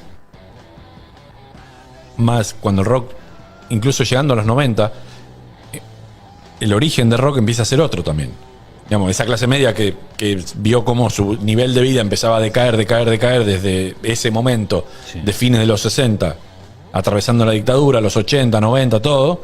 Bueno, deja de ser un fenómeno exclusivo de clase media, pasa a ser un fenómeno de otra índole, porque todos fuimos para abajo, básicamente. Sí, porque la composición social cambia, Claro, básicamente. cambia, empieza a cambiar foto todo. de nuestra economía y nuestra cultura. Sí, pero ese origen de clase media también les permitía estar muy al tiro de lo que pasaba afuera, porque tenían el acceso a través de poder comprar vinilos, que no eran baratos en esa época, pero era gente que podía ganar un mango laburando o tocando o rebuscándoselas para tener esta data que venía de otros lados, cuando era infinitamente más difícil saber qué mierda estaba pasando. Sí. Y los instrumentos me imagino que tampoco habrá sido Los fácil instrumentos. conseguir. De hecho, en el libro cuentan que hay un momento que los Gatos van a Estados Unidos, parte de los Gatos. Ciro Fogliata y algunos miembros de la banda van afuera, Papo no, pero pide que le traigan y le traen una Les Paul negra. Y se juntaban a mirar la guitarra, porque no podían creer que había una Les Paul dando vueltas. Comprar una Les Paul, comprar una Fender. Black decía recién, Spinetta tenía un bajo Gibson SG. Sí. Era una locura. De hecho, ahora me estoy tratando de acordar quién era. Bueno, uno de músicos de grosso de esa época también pega un bajo Fender. Y en un momento lo invitan a tocar a estos boliches. Y lo invitan a tocar, pero en realidad le querían zarpar el Fender para tocar ellos. Entonces le sacan el coso y a veces yo me quedé abajo viendo cómo tocaban mi bajo carísimo. Y claro, porque tener un Fender, el único que tenía Fender en ese momento era Vitico y había uno más dando El vueltas. Jazz Bass. Claro. Seguramente. Sí. Famoso. Era difícil tener instrumentos grosos. Héctor Starr cuenta que Papo en un momento tenía una guitarra Ken japonesa que le alcanzaba para tocar 4 temas en vivo porque el mango se empezaba a curvar y la tenía que ir a enderezar contra el marco de la puerta. Claro, Era es imposible. fascinante también, ¿no? La cosa de bueno, con lo que hay. Claro, Con aparte, lo que hay. Aparte, el tener esos instrumentos, por ejemplo, tan rústicos, Sí. hacen que cuando agarras un buen instrumento, Claro, es como aprender a manejar con un fitito. Claro. El día que agarras un auto en serio, sos Ayrton Senna, porque no la puedes creer cómo anda todo. También me parece algo, o por lo menos a mí es de las cosas que más me interesan, es que honestidad para contar inclusive lo complejo de los vínculos humanos. Sí, de decir, bueno, verdad. sí, estuvimos peleados un tiempo, ¿por qué? Por esto y aquello.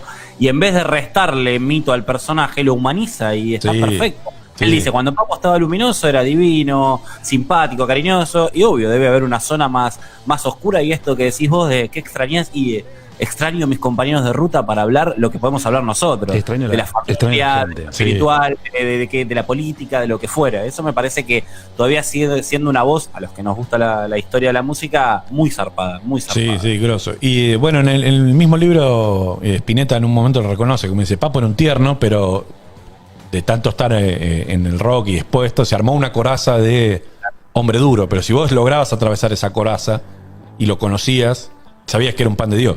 Sí. Y el libro está bueno, en el arranque del libro, dice cómo se construyó, cómo eran 3 personas. Era el Carpo, era Papo y era Norberto. Claro. No eran las 3 mismas personas. Sí. El Carpo era uno, Papo era otro y Norberto era, bueno, el más tierno de todos, ¿no? Vamos a cerrar escuchando Gris y Amarillo. Hansen justo lo habíamos puesto antes y la verdad que no da a repetirlo. Pero bueno, era uno de los temas que también había mencionado Black Amaya. Gracias a todos los que están escribiendo por la nota, por el informe. Sabemos que estas cosas gustan y está bueno siempre escucharlo de primera mano de la gente que estuvo ahí, ¿no? A veces lamento que el tiempo transcurra y no poder, ¿viste? Si a mí me decís qué momento te hubiera gustado ir a ver de rock argentino, te digo ese, ahí cuando estaban haciendo todo. Claro. 68 a 75. Donde nadie era Sí. consciente de Además, nada. da la sensación de que todo pasaba en pocas cuadras y entre Todo, pocas todo, personas. todo, Viste claro. que todo el tiempo Pero están tocando unos con otros. Y, Todo estaba mucho y- más conectado de lo que Sí. uno cree. todo, y Mar del Plata acá íbamos a este show, y Jorge Claro, Álvarez, y Billy Bond, y son 300 personas, ¿me entendés lo que quiero Sí, decir? sí, es espectacular. Y cómo van, de pronto empiezan a aparecer nuevos nombres y se van sumando a ese círculo iniciático, ¿no? Es una gran historia del rock argentino. Grabaste Papo Blues en 2 días. Grabaste Papos Blues en 2 días, papá. Eso yo me lo tatuaría acá. Así lo llevo. Grabé Papos Blues en 2 días. Gris y amarillo, Papos Blues. Bueno, él nombra Nota para el hogar. Sí, tarea para el hogar, digo. Escuchen de Papos Blues del 1 al 5. Sí.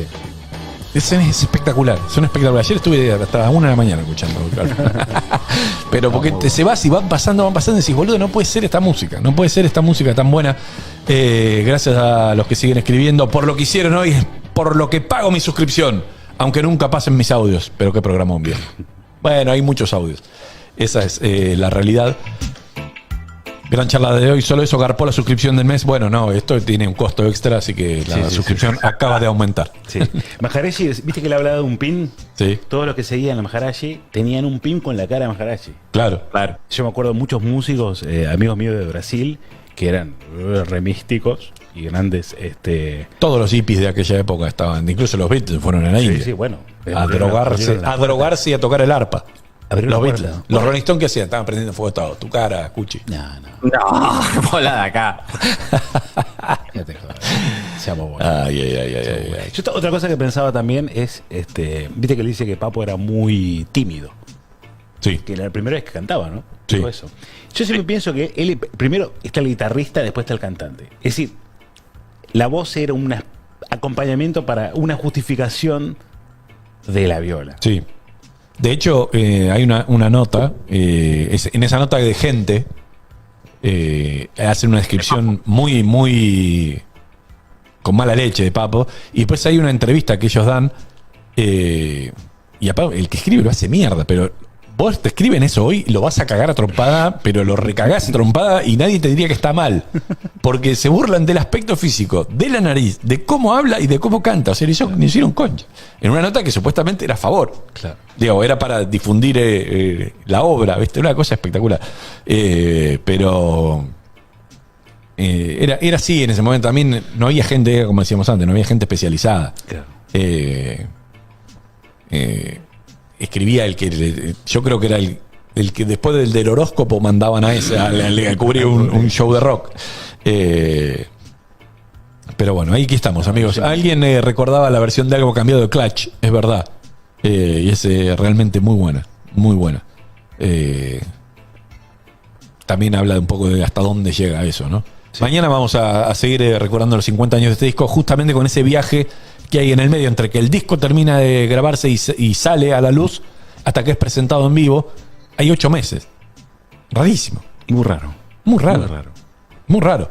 Pero a la larga vino bien porque el disco arrancó medio lento, y el Carpo se fue a Europa y son las Carpo Aventuras. Es desopilante. Entre España y Londres es muy gracioso lo que pasa, hasta que termina volviendo. Pero bueno, eso será en el día de mañana. Nos tenemos que retirar. Retomamos la historia donde habíamos quedado ayer, después de las andanzas del Carpo para salirse de los Gatos, sumarse a su proyecto nuevo, armar Papos Blues con Black Amaya, con David Lebón. Van a grabar el disco, como nos contó Black ayer, se graba en apenas un par de días, en sesiones muy rápidas. Y el Carpo tenía 2 cosas por resolver. Una, operarse de la úlcera, esa úlcera que en un show lo deja fuera de combate y que lo tiene internado un par de días. Y después era una aventura en un viaje al exterior. Según cuenta Ciro Fogliata en el libro El hombre suburbano, de Sergio Marchi, los Gatos vuelven a separarse en 1971. Ya se habían separado en 1968 y los motivos, 3 años después, son los mismos. Las diferencias que había entre Lito Nebbia y el resto del grupo. Todos músicos consagrados de los Gatos, Papo ya se había ido. Ciro Fogliata, un músico exquisito, un talento infernal para tocar el teclado, el piano. Alfredo Tot también estaba en búsqueda de nuevas aventuras, y Lito Nevia también quería explorar ya otro tipo de músicas, no tan cercanas a lo que era el beat o el rock. Pero había aparecido una oportunidad para ir al exterior, a España. El sello RCA, la filial española del sello RCA, les había, no diría prometido, pero sí hecho una oferta a media lengua, onda, vénganse que acá podemos hacer algo con los gatos. Se juntan la banda, sobre todo Lito y Ciro, y Nevia dice, la verdad que no, ya fue, no tengo ganas, no hay nada seguro, es ir a ver qué onda, no cuenten conmigo. Con lo cual, la banda se disuelve. No era un trabajo seguro, dice Ciro, era lo mismo que habíamos ido a hacer a Estados Unidos en aquel viaje que le terminan trayendo la Les Paul negra al Carpo. Era solo una promesa de trabajo. Lito no viajó y esa fue la separación definitiva de los gatos. Teníamos la idea de pasar por Londres y cuando Lito se baja del proyecto, como necesitábamos ir con un grupo, lo subimos a Papo. Papo se moría por ir a Inglaterra. El chiste con la RCA era en España, pero ya que estaban en España iban a volar a Inglaterra, que era la meca del rock en ese momento. Pero se tenía que operar de la úlcera. Se opera. El disco no había tenido una gran repercusión, apenas sale. Algunas, incluso recibió algunas críticas medio malintencionadas. Entonces, un día va al médico y dice, opérame. Según cuenta Héctor Stark, dice, no es que pudo decidir él que quería operarse, sino que reventó otra vez y tuvo que operarse. Y no podía viajar. Papo me llama para que yo convenza al padre, dice Héctor Stark. Entonces voy a la casa. Y la hermana del Carpo me lleva al hospital a verlo. Hacía 2 días que lo habían operado. Cuando llego yo, Papo se comienza a vestir y dice que se va. El viejo le dice, pará Norbertito, que estás operado. Entonces, le contamos al médico que teníamos un viaje para ir a tocar al exterior. Con los gatos. Una gira internacional. Que era una verdad a medias, porque no era una gira tampoco. El médico le dice, yo no me hago responsable de lo que pase, pero que podía llegar a viajar si se cuidaba en el barco. Iban en barco. Una locura. Una locura hermosa. Yo iría en barco a Europa como un campeón. 2 semanas tardaba el barco en llegar a Vigo, que era el puerto a donde arribaba la nave. Si él se cuida, dijo el médico. A los 2 días de viaje, cuenta Héctor Stark, estaba tomando cualquier porquería. Y se suben al barco entonces Papo, Ciro Fogliata, Oscar Moro y Alfredo Tot, para ver si podían lograr algo en Europa. A su vez, Luis Alberto Spinetta y Pomo estaban en Francia, porque habían conocido a una chica acá, francesa, que los había invitado a ir a Francia. Antes de irse, en su cumpleaños número 21, Papo recibe un regalo de Spinetta. Spinetta le había dado antes de irse la famosa guitarra que después el Carpo vende y que muchos señalan como el origen de la enemistad entre ellos dos. Tiempo después, en una entrevista, Spinetta aclaró que era el cumpleaños de mi hermana y el de Papo, y como yo me iba de viaje y no iba a vender mi viola, se la regalé a él. Yo esperaba que hiciera música con ella, que grabara, que me volara la cabeza. Era la guitarra con la que hice Almendra 2. Una guitarra que hoy valdría millones de pesos. ¿Dónde estará? Por supuesto que no me gustó que la vendiera, pero Papo nunca se llevó muy bien con las acústicas. El Carpo la vendió porque quería guita para el viaje. Sí. Alfredo Todd recuerda lo que fue ese viaje. Papo no era un chico revoltoso, era algo tremendo. Nos vamos en un barco francés y por las noches nos reuníamos a cenar en un salón comedor y ya nos estamos aburriendo cuando llegamos a Brasil. Acá nomás. Al toque. Pero cuando llegamos a un puerto de Brasil, sube un chabón que era percusionista. Obviamente nos hicimos amigos a los 2 segundos y el tipo subió con 1 kilo de marihuana. Nosotros habíamos salido de Buenos Aires apenas con 3 porros. Y a partir de ahí El viaje fue increíble. Había un camarero que siempre pasaba por nuestro camarote, que apestaba a porro y decía, pero otra vez, papo. Siempre le echaban la culpa de todo a él y casi siempre la tenía. Cuestión que llegan finalmente a España, 2 semanas más tarde, dejan los equipos en la aduana y se van a Londres. Derecho. Papo llega a Inglaterra tratando de ver si podía pegar algo ahí, demostrar su talento y quedarse. En la aduana los revisan a morir, hasta le vacían los dentífricos a ver si no llevaban algún tipo de droga. Y ahí Papo, sumado a la barrera del idioma, dice, esto no va a ser tan sencillo como yo pensé. Sin embargo, llegan al hotel, el resto de los compañeros de viaje estaban fusilados, pero Papo dice, salimos, vamos. Los otros le dicen, no salimos a ningún lado. Y Papo se va igual, que no sabía hablar inglés. Y Ciro lo mira por la ventana y de pronto ve que estaba hablando con un policía pidiendo indicaciones de cómo llegar a algún lado. Y dice, este va a llegar a lo que se proponga, no importa si no sabe hablar una jota de inglés. 10 días estuvieron en Londres, dando vueltas por ahí, y Papo va a buscar a los productores de The Foundations, esa banda que viene a tocar, claro, en la que Papo Blues toca, y que el productor, ese tal Barry, dice, nunca vi un guitarrista así salvo Hendrix y Clapton. Entonces dice, bueno, tenemos a esta gente acá, vamos a ver qué onda. Acá habían comido un asado y Papo les había dado un disco de Papo Blues. Los tipos lo respetaban y les interesaba que grabáramos con ellos, cuenta Ciro Fogliata. Nos buscaron un cantante, tuvimos varias reuniones, pero en una de esas reuniones nos dicen que teníamos que arreglar la situación legal, el tema de las visas. Ellos tenían una visa muy cortita para estar en Londres, no se podían quedar. Y los tipos le dijeron, mira, nosotros en esta no te podemos llevar, lo tienen que resolver ustedes. Y fue una pena, porque se ve que a los tipos les había gustado el disco de Papo, estaban interesadísimos, pero no pudieron laburar. Son los productores de rock más legales del mundo, la puta madre. Claro, sí. Se vuelven a España y se instalan en Madrid. Ciro hace toda una serie de biribiris legales para poder sacar los equipos que estaban guardados en la aduana, con ayuda de la RCA de acá. Y Alfredo, acá empieza a resquebrajarse el grupo. Alfredo recuerda que había sido un viaje muy duro. Dice, vivimos en una pensión cagados de frío y sin un mango para comer. Yo fui el que se volvió primero, después se volvió Moro, y Papo y Ciro se quedaron. Antes habían hecho una grabación de prueba para la RCA, como si fueran Los Gatos. Pero Alfredo, que estaba desanimado por las condiciones del viaje, no quiso cantar, y entonces Ciro se puso a cantar él, y cantaron una canción que Papo había compuesto en el viaje, que se llamaba Vine cruzando el mar.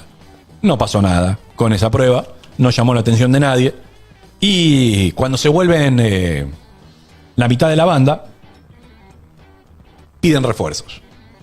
Y viajan David Lebón y Roberto López, que era cuñado de Ciro y baterista.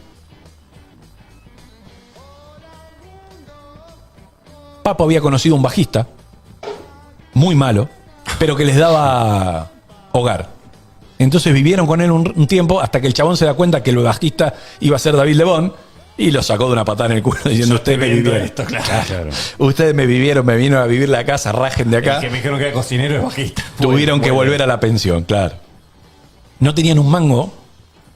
Y entonces mandan a pedir plata a Buenos Aires, a los padres. Pobre viejo. Al padre de Ciro y al padre de Papo. Dice, David y yo éramos unos inútiles. Dice, recuerda Ciro Fogliata. Teníamos que buscar algo para comer y salieron Papo y mi cuñado y enseguida se hicieron amigos de un panadero que nos dio 3 kilos de pan y facturas. Y comimos eso todos los días. Salíamos a patear la calle y agarrábamos los puchos del piso para poder fumar algo. Todo esto acontecía en Inglaterra, donde habían vuelto a buscar otra opción. Llegan a una discoteca que se llama JJ, que en ese momento era muy famosa, y estaban tocando un grupo que se llama Pop Tops, que estaba por editar un éxito que se iba a llamar Mami Blue. Una canción que es relativamente conocida. Me suena. ¿Te suena? Sí. Entonces, la banda termina de ensayar y estos le piden los instrumentos para dar una prueba y tocan un tema de Cream. Y Papo se manda un solo descomunal, la rompe toda, y ahí aparece un productor y le dijo, yo les voy a dar trabajo. Fascinado con lo que habían hecho. Tenían el extra que habían inventado ellos de tener un bajista estadounidense.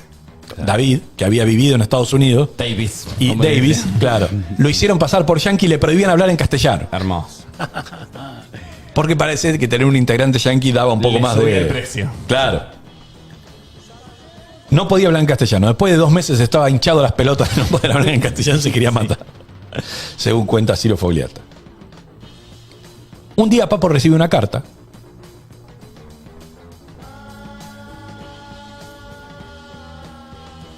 que le había enviado la madre. La madre le dice, mirá que la banda, después de esa prueba que no pasa nada, vuelve a España. Y un día Papo recibe una carta.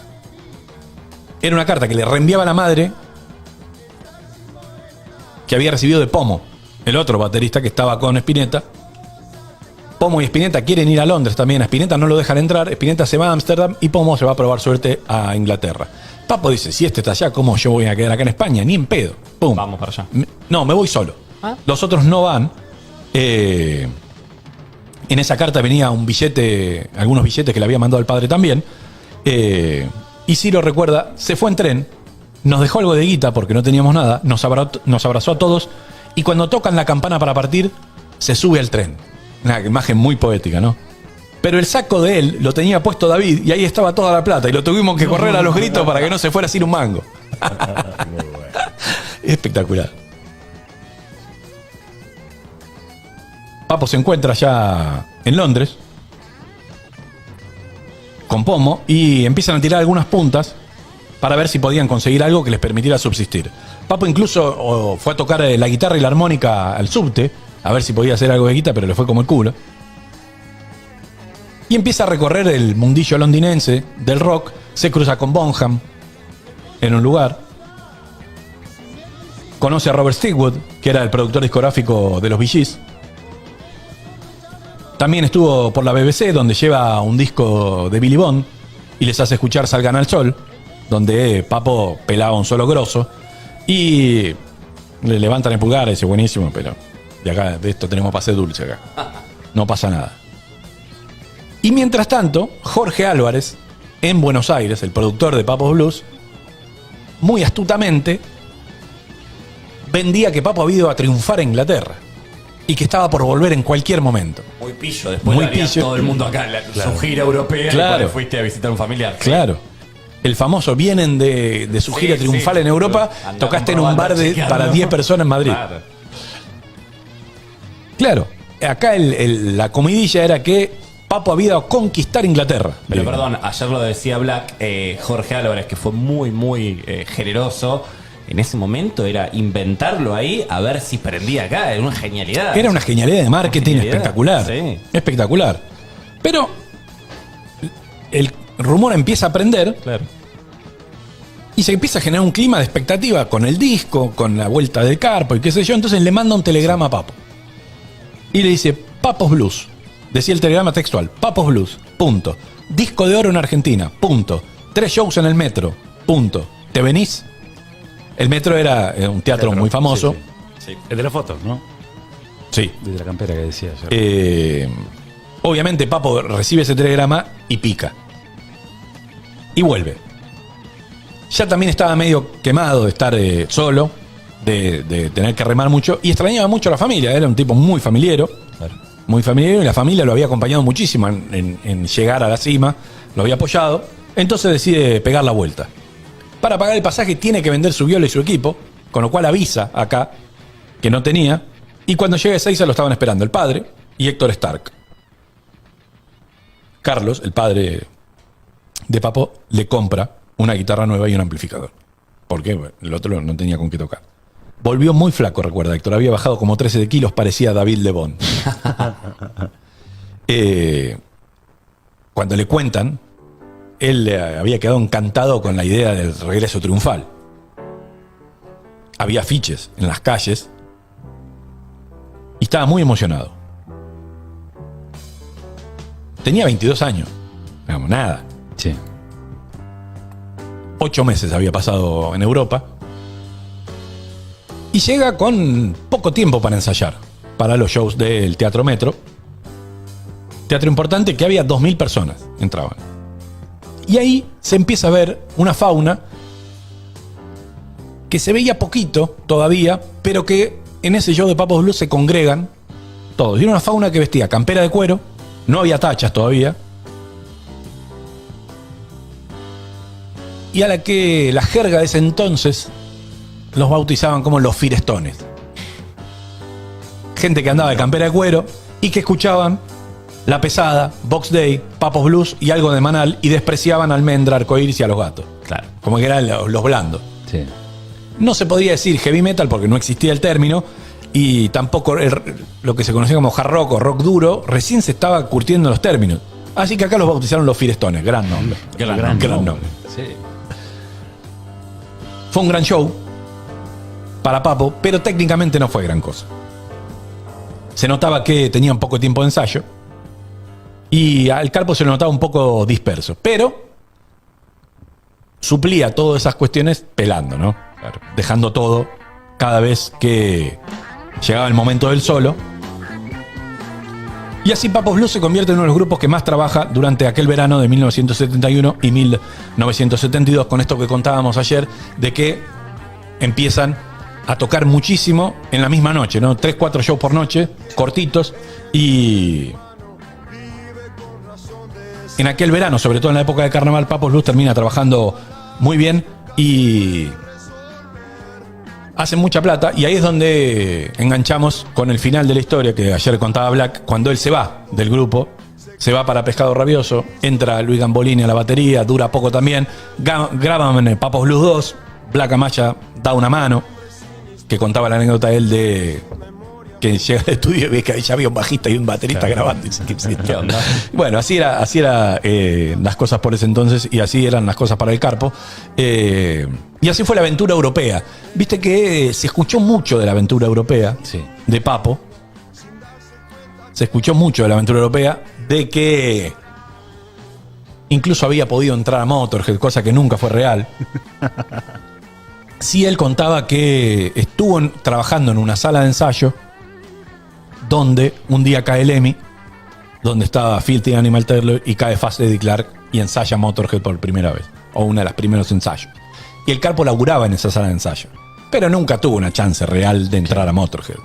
Sí, lo que sabía era, lo había escuchado esos ensayos, y vino y contó eso acá. Y dijo, mirá que allá está empezando a sonar así la cosa. Y recuerda en el libro alguien que dice, yo vi el logo de Motorhead antes del primer disco porque Papo me había contado cómo era. Claro. Bueno, había estado ahí, pero él, viste que el mito después fue amigo de Lemmy, estuvo a 2 minutos de entrar a Motorhead. Sí. No estuvo cerca de entrar a Motorhead ni de casualidad, pero bueno, se cruzaba con esta gente que era del mismo palo, que estaba curtiendo Londres también, y después, viene acá y ya su carrera definitivamente se instala acá. Pero bueno, el final de la anécdota alrededor de este disco que cumple 50 años, y como escuchamos muchas canciones ayer, escuchamos prácticamente todas, vamos a cerrar con una curiosidad de un disco que se editó ahora, que es un compilado de una banda norteamericana que se llama Clutch. Esta versión de Algo ha Cambiado hace rato que la habían grabado, no es nueva, pero ahora sale editada en un compilado que se llama Weathermaker Bolt Series. Y curiosamente graban Algo ha Cambiado de Papo. Me encantaría saber cómo mierda le llegó, cómo llegó. Pero realmente está buena la canción, incluso aunque esté cantada en castellano, un castellano medio tropezado. Sí. Pero bueno, tampoco Papo era Pavarotti, ¿no? No. Vamos a decir la verdad. Así que cerramos la anécdota celebrando los 50 años de Papos Blues